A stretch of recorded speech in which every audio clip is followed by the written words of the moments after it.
একা ঘরে শরীর খারাপ হলে যা অবস্থা হয় দেখো, এতটা শরীর খারাপ কাল রাতে আমার। আর এইগুলো দেখো কিচ্ছু রাতবেলা গুছিয়ে শুইনি।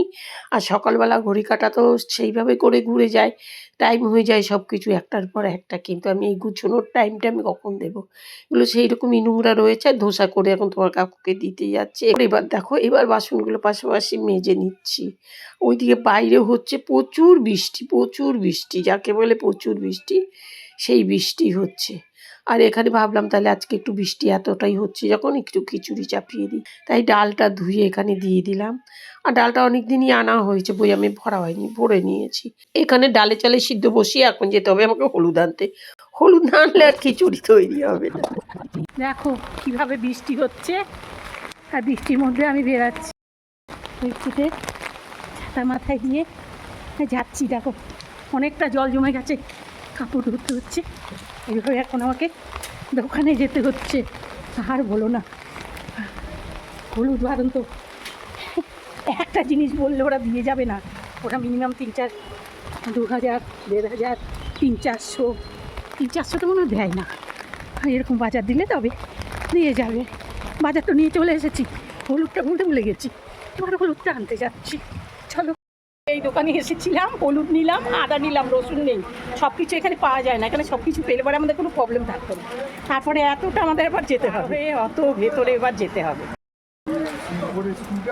বাবা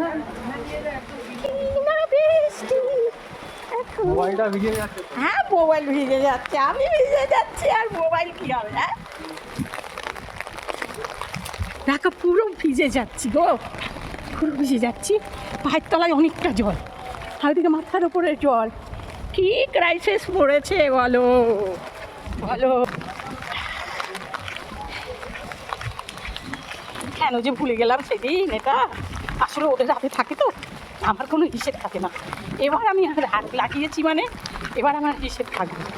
এইভাবে করে হয়, কত ছেলে মানুষ চাট করে যেতে নেই, সাইকেল চালায় চলে যায়, নিয়ে আসি, এখন তো প্রবলেম আমার।